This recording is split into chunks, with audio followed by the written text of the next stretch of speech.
Hi there, guys. Ricky Sachs here from the last word on Spurs. Hope you're all keeping safe and well. Looking ahead to Tottenham Hotspur going away to Kenilworth Road at the weekend to face Luton in the Premier League. I think it's fair to say it's been a decent start for Tottenham Hotspur this season to the Premier League.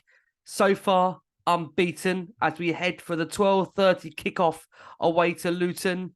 I think for many Spurs fans, and we've faced Liverpool, Manchester United, Arsenal this season, this feels in a weird, bizarre way the biggest test of Tottenham's credentials, only on the basis that Tottenham being Tottenham, this would normally be the kind of fixture Spurs would slip up in. So I think many Spurs fans will look at the barometer and feel if we beat Luton, that just shows how far this Spurs team have come in terms of being able to deal with adversity, pressure, when they are expected to get the win and, of course, carry on this good start to the season under new boss and Postecoglou.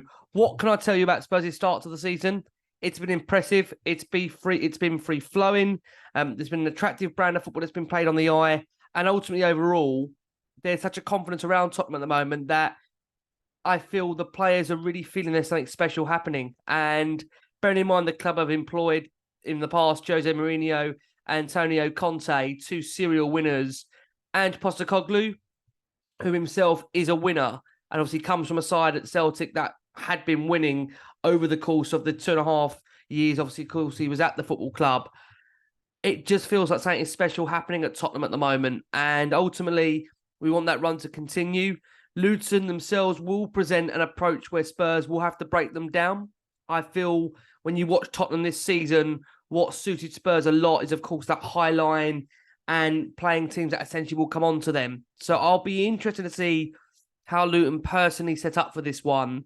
If we're in a situation where Luton are essentially going to put 11 men behind the ball, I do fear about Spurs and the way they'll approach this game. I mean, let's not get away from the fact that against Liverpool at the weekend, despite VAR, which has dominated most of the headlines, essentially Spurs found it very, very, very hard to break down 9 men of Liverpool. And it took a last-minute own goal for Spurs to get that victory. So, look, from a Spurs perspective, they have James Maddison, they have Heung-min Son, they've got Dejan Kulusevski, they've got a number of fairly decent attacking options. You'd like to think Spurs will have enough on the day to be able to get the job done. But I think Luton have shown Everton away last week to go there and get a 2-1 victory. They are dangerous from set pieces. I know, obviously, we'll look to their most recent game where they got beaten at home by Burnley.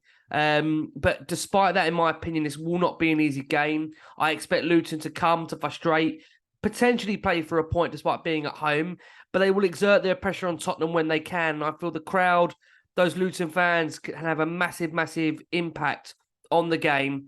It is a 12:30. I expect Kenilworth Road to be absolutely rocking. So I just hope Tottenham are ready for a challenge, ready for a battle. I am going to go with a 2-1 Spurs win.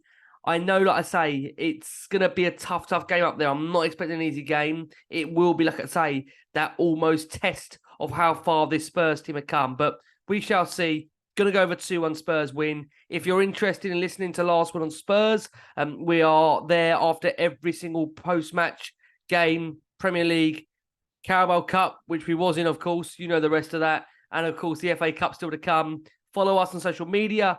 We're at Last One on Spurs across the socials. Thank you so much for having me on the show.